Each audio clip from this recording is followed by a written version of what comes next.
മഹാലക്ഷ്മി സീരിയലിൻ്റെ ലേറ്റസ്റ്റ് റിവ്യൂയിലേക്ക് എല്ലാ കൂട്ടുകാർക്കും സ്വാഗതം.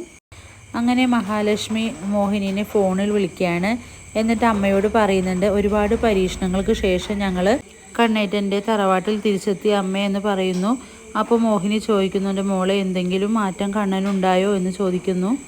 ഇത് കേൾക്കുന്ന മഹാലക്ഷ്മി പറയുന്നത്, അത് പറയാൻ അമ്മയെ ഞാൻ ഫോൺ വിളിച്ചത്. കണ്ണേട്ടൻ്റെ വലത് കാലിൻ്റെ വിരലുകൾക്ക് ചെറിയ ചലനശേഷി ഉണ്ടായ അമ്മയെന്ന് പറയുന്നു. മോഹിനിക്ക് വളരെ സന്തോഷമാവുകയാണ്. ഒരുപാട് കാര്യങ്ങൾ എനിക്ക് അമ്മയോട് പറയാനുണ്ട്, നേരിൽ കാണുമ്പോൾ പറയാം. തോമസ് വൈദ്യർക്ക് പോലും പ്രതീക്ഷിക്കാത്ത കാര്യമാണ് ഇപ്പോൾ നടന്നത്. എനിക്ക് എന്തായാലും നല്ല ഉറപ്പുണ്ട് അമ്മേ, കണ്ണേട്ടന് നല്ല മാറ്റം തന്നെ ഉണ്ടാവും. ഇതെല്ലാം പറയുന്ന മോഹിനി വളരെയേറെ സന്തോഷിക്കുന്നു. കണ്ണനെ അന്വേഷണം പറയണമെന്ന് പറഞ്ഞ് ഫോൺ വയ്ക്കുകയാണ്.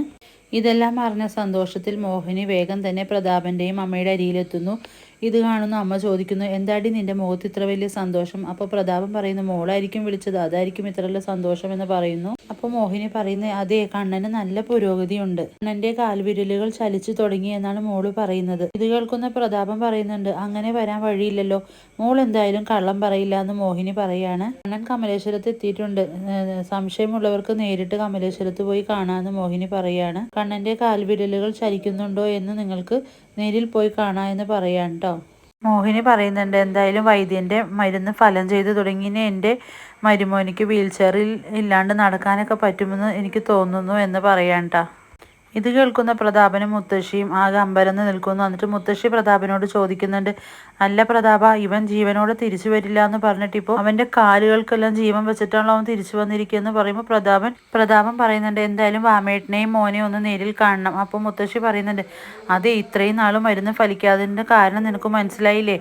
ഉണ്ണിയുടെ അമ്മയും അമ്മാവനും കൂടെ മരുന്നിൽ മായം ചേർത്തി കൊടുത്തത് കൊണ്ടാണ് ഇത്രയും നാൾ ഒരു പുരോഗതി ഉണ്ടാകാതിരുന്നത്. ഇപ്പോൾ വൈദ്യൻ്റെ വീട്ടിൽ പോയി ചികിത്സയ്ക്ക് കിടന്ന കാരണം മരുന്നുകളെല്ലാം ഫലിച്ചു തുടങ്ങി. ഇനിയിപ്പോൾ കണ്ണൻ എണീറ്റ് നടക്കുക തന്നെയല്ലോ, ചിലപ്പോൾ ഓടുക തന്നെ ചെയ്യുന്നെല്ലാം മുത്തശ്ശി പറയുകയാണ് കേട്ടോ. ഇങ്ങനെ പോയാൽ ഒരു സംശയം വേണ്ട, ആ കണ്ണനൊരു കുഞ്ഞും കൂടെ ജനിക്കുമെന്ന് അമ്മ പറയുമ്പോൾ പ്രതാപനാകെ ഞെട്ടി നിൽക്കുകയാണ്. അങ്ങനെ വാമനും മേഘനും പ്രതാപനും ഒത്തുചേരുന്നു. എന്നിട്ട് പ്രതാപൻ പറയുന്നുണ്ട്, എല്ലാം പൊളിഞ്ഞല്ലോ മേഘ, ഇത്രയും ദിവസം ഞാൻ നിന്നെ വിചാരിച്ചാണ് വേറൊന്നും ചെയ്യാതിരുന്നതെന്നെല്ലാം പറയുമ്പോൾ മേഘം പറയുന്നുണ്ട്, നമ്മൾ പണം കൊടുത്തു വെക്കുന്നവരെല്ലാം അവനും അവൾക്കും ഗുണം ചെയ്ത് അങ്ങോട്ട് പോവുക ചെയ്യുന്നതെന്ന്.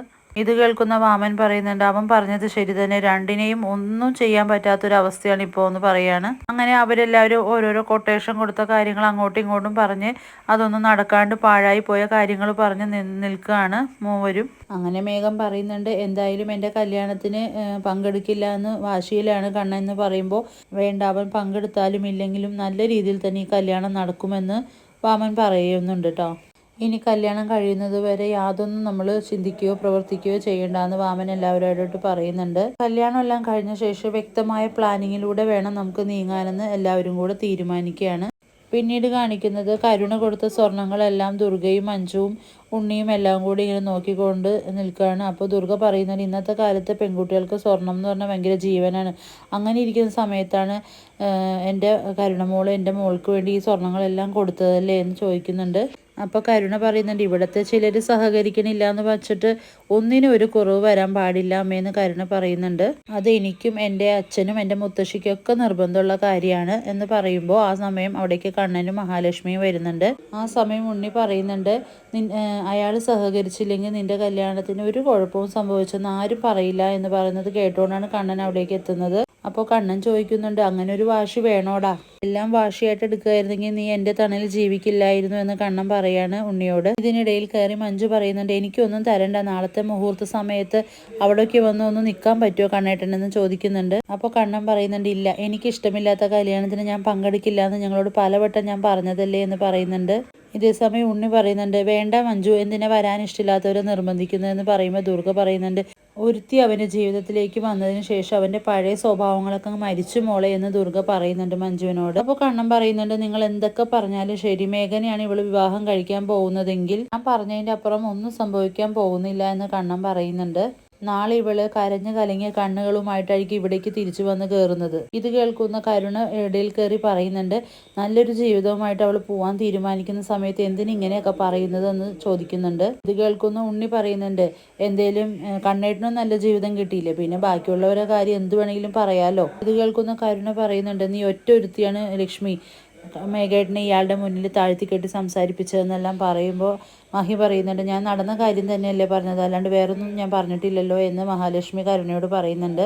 അപ്പോൾ മഞ്ജുവും പറയുന്നുണ്ട്, നിങ്ങളെ പറ്റിയും ഒരുപാട് മോശമായ കാര്യങ്ങൾ മേഘേട്ടൻ എന്നോട് പറഞ്ഞിട്ടുണ്ട്, അതൊന്നും സത്യമല്ല എന്ന് നിങ്ങൾക്കും പറയാൻ പറ്റുമോ എന്ന് പറയുമ്പോൾ കണ്ണൻ പറയുന്നു, ഉറപ്പായിട്ടും പറയും, അതിലൊരു സംശയം വേണ്ട എന്ന് പറയുമ്പോൾ മഞ്ജു നെട്ടി നിൽക്കുകയാണ്. സാഗറിനെ ഞങ്ങൾക്കിടയിലേക്ക് പറഞ്ഞു വിട്ടതാര്? മേഘൻ തന്നെയാണെന്ന്. എന്തിനാ അങ്ങനെ അയാൾ ചെയ്തത്? ഇയാളെ കാണുമ്പോഴെല്ലാം ഈ മേഘൻ മറഞ്ഞു നടന്നത് എന്തിനാണെന്നെല്ലാം ചോദിക്കുന്നുണ്ട് കണ്ണൻ. ഇതെല്ലാം അവൻ്റെ ഭാഗത്ത് തെറ്റുണ്ടെന്ന് ഉറപ്പിക്കുന്ന സംഭവങ്ങളാണ്. അവൻ്റെ സ്വഭാവം മാറിയെന്നാണ് ഞാൻ വിചാരിച്ചത്, പക്ഷെ ഒരു മാറ്റവും അവൻ്റെ സ്വഭാവത്തിൽ വന്നിട്ടില്ല.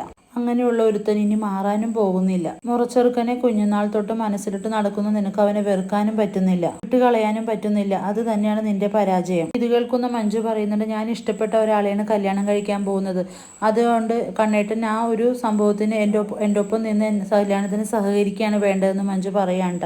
കണ്ണൻ പറയുന്നുണ്ട്, പറഞ്ഞത് തന്നെ വീണ്ടും വീണ്ടും പറയാൻ എനിക്ക് താല്പര്യമില്ല. ഇയാൾ എന്നോട് പറയുന്നുണ്ട് കല്യാണത്തിന് കൂടെ നിന്ന് സഹകരിക്കാൻ, പക്ഷേ എനിക്കത് നടക്കില്ല. എന്നെയും അതുപോലെ എൻ്റെ കുടുംബത്തെയും അതുപോലെ എന്നെ കൊല്ലാനും ശ്രമിച്ച ഒരാളുടെ കൂടെ എൻ്റെ പെങ്ങളെ പറഞ്ഞയക്കാൻ എനിക്കൊരു താല്പര്യമില്ല എന്ന് കണ്ണൻ തീർത്ത് പറയാണ്ട.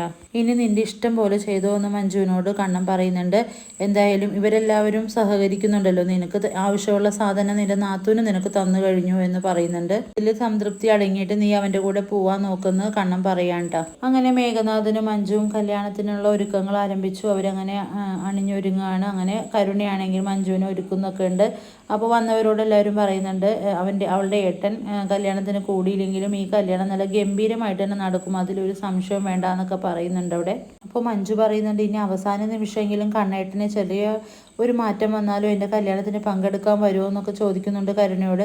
അതൊരിക്കലും സംഭവിക്കാൻ പോകുന്നില്ല എന്നെല്ലാം കരുണ പറഞ്ഞു കൊടുക്കുന്നുണ്ട്. നിന്റെ കല്യാണത്തിന് ആ കോടീശ്വരം പങ്കെടുത്തില്ല എന്ന് വിചാരിച്ച് നിനക്ക് ആവശ്യമുള്ള സ്വർണം നിന്റെ ശരീരത്തിലുണ്ട് മഞ്ജു എന്നെല്ലാം പറഞ്ഞ് അഹങ്കാരത്തോട് കൂടി നിൽക്കുന്നത് കാണിച്ചാണ് ഇന്നത്തെ എപ്പിസോഡ് അവസാനിക്കുന്നത്. വീഡിയോ ഇഷ്ടമാവുകയാണെങ്കിൽ ലൈക്ക് ചെയ്യുക, സബ്സ്ക്രൈബ് ചെയ്യുക.